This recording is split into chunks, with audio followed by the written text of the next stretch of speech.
Hi പ്രിയപ്പെട്ടവരെ. അപ്പോൾ ഇന്ന് നമ്മൾ പഠിക്കാൻ പോകുന്നത്, ഇന്നലെ മെമ്മറി ആയിരുന്നു അല്ലേ?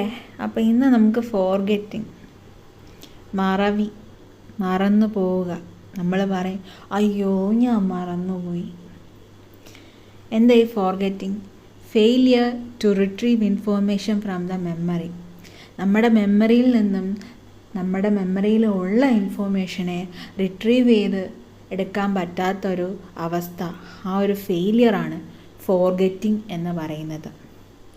ഇനി എന്തെല്ലാം ഫാക്ടേഴ്സാണ് ഫോർഗെറ്റിങ്ങിനെ അഫക്റ്റ് ചെയ്യുന്നത് അല്ലെങ്കിൽ ഇൻഫ്ലുവൻസ് ചെയ്യുന്നതെന്ന് നോക്കാം. Lack of rehearsal. നിങ്ങൾക്ക് റിഹേഴ്സൽ ഉണ്ടോ? നിങ്ങൾക്ക് റിഹേഴ്സൽ ഇല്ലെങ്കിൽ നിങ്ങൾക്ക് ഫോർഗെറ്റിംഗ് ഉണ്ട്. ഫോർഗെറ്റിങ്ങിനെ ഇൻഫ്ലുവൻസ് ചെയ്യുന്ന ഫാക്ടറാണ് ലാക്ക് ഓഫ് റിഹേഴ്സൽ. പിന്നെ ഇൻ്റർഫറൻസ്, എന്തെങ്കിലും കാര്യം അതിനെ ഇൻ്റർഫെയർ ചെയ്യുന്നുണ്ടെങ്കിൽ. പാസേജ് ഓഫ് ടൈം, കാലങ്ങൾ വർഷങ്ങളൊക്കെ കഴിഞ്ഞ് പോകുമ്പോൾ. പിന്നെ ഇമോഷണൽ സ്ട്രെസ് ഉണ്ടെങ്കിൽ നിങ്ങൾക്ക് ഫോർഗെറ്റിംഗ് ആണ്. അപ്പോൾ ഈ പറഞ്ഞിരിക്കുന്ന ഫാക്ടേഴ്സൊക്കെ ഫോർഗെറ്റിങ്ങിനെ ഇൻഫ്ലുവൻസ് ചെയ്യുന്ന കാര്യങ്ങളാണ്.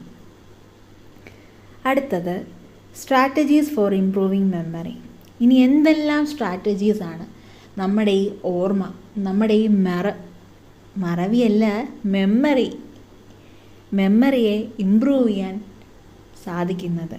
യൂസ് ഓഫ് ഇമേജറി, അതായത് ഇമേജ് വെച്ചിട്ടുള്ള creating mental images to remember information. ഒരു കാര്യം അല്ലെങ്കിൽ ഒരു ഇൻഫോർമേഷൻ ഓർത്തിരിക്കണം എന്നുണ്ടെങ്കിൽ നമ്മുടെ മൈൻഡിൽ നമ്മൾ ക്രിയേറ്റ് ചെയ്യുക, മെൻ്റൽ ഇമേജസ് ക്രിയേറ്റ് ചെയ്യുക. വിഷ്വലൈസിങ് എ സ്റ്റോറി, ഒരു സ്റ്റോറി വിഷ്വലൈസ് ചെയ്യുന്നത്. അടുത്തത് മെത്തേഡ് ഓഫ് ലോക്കി അല്ലെങ്കിൽ ലോക്കിംഗ് എന്ന് പറയും.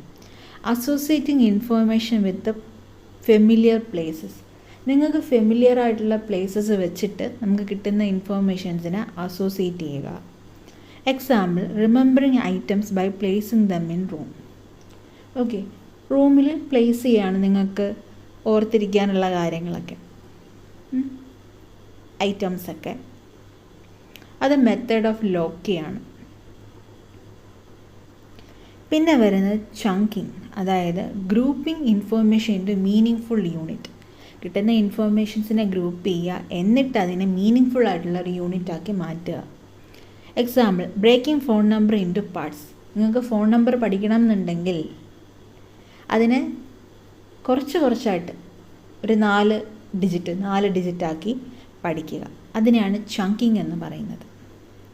പിന്നെ വരുന്നത് first letter technique, using first letters of words. Example, റെയിൻബോയുടെ കളേഴ്സ് വിബ്ജിയർ. നമ്മൾ violet, indigo, blue, green, yellow, orange, red അങ്ങനെ പഠിക്കുന്നതിനേക്കാളും എല്ലാത്തിൻ്റെയും ആദ്യത്തെ ലെറ്റർ, ക്യാപിറ്റൽ ലെറ്റർ പഠിക്കുക, വിബ്ജിയർ.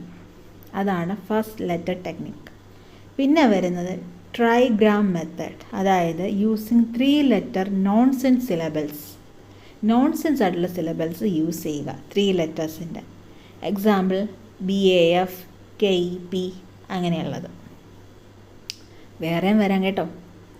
പിന്നെ വരുന്നത് നറേറ്റീവ് മെത്തേഡാണ്, അതായത് creating A story linking items. നിങ്ങൾക്കിപ്പോൾ കടയിൽ പോകുന്നു, സാധനം വാങ്ങാൻ പോവുകയാണ്, കുറേ സാധനത്തിൻ്റെ ലിസ്റ്റ് ഉണ്ട്, മറന്നു പോകുന്നെങ്കിൽ ഒരു സ്റ്റോറി ക്രിയേറ്റ് ചെയ്യുക. Making a story to remember concept. ചില കോൺസെപ്റ്റ് വലുതായിരിക്കും, പെട്ടെന്നൊക്കെ ഓർമ്മ നിൽക്കില്ല, മറന്നൊക്കെ പോകും. അപ്പം ഇങ്ങനെ പഠിച്ചു നോക്കുക, സ്റ്റോറി ക്രിയേറ്റ് ചെയ്യുക. അതാണ് നറേറ്റീവ് മെത്തേഡ്. പിന്നെ വരുന്നതാണ് PQRST മെത്തേഡ്. P എന്ന് പറഞ്ഞാൽ പ്രിവ്യൂ ചെയ്യുക, Q എന്ന് പറഞ്ഞാൽ ക്വസ്റ്റ്യൻ ചെയ്യുക, R എന്ന് പറഞ്ഞാൽ റീഡ്, S എന്ന് പറഞ്ഞാൽ സമ്മറൈസ്, T എന്ന് പറഞ്ഞാൽ ടെസ്റ്റ്. അതായത് used while studying text book. Text ബുക്കൊക്കെ പഠിക്കുമ്പോൾ ആ നോട്ട്സൊക്കെ പഠിക്കുന്ന സമയത്ത് നിങ്ങൾക്ക് ഈ ഒരു മെത്തേഡ് ഫോളോ ചെയ്യാൻ പറ്റും. PQRST method. Preview, question, read, summarise, പിന്നെ ടെസ്റ്റ് നടത്തുക. ഓക്കെ, അപ്പോൾ ഈ മൊഡ്യൂൾ തീർന്നു. അപ്പോൾ ഫോർഗെറ്റിംഗ് പഠിപ്പിച്ചു, ഫാക്ടേഴ്സ് ഇൻഫ്ലുവൻസിങ്, പിന്നെ നമ്മുടെ മെമ്മറി ബൂസ്റ്റ് ചെയ്യാനുള്ള കുറച്ച് ടിപ്സൊക്കെ അല്ലേ? അപ്പോൾ ഈ ഒരു മൊഡ്യൂൾ മനസ്സിലായി എന്ന് വിചാരിക്കുന്നു. അടുത്ത മൊഡ്യൂളുമായിട്ട് വീണ്ടും കാണാം. അതുവരേക്കും ബൈ ബൈ.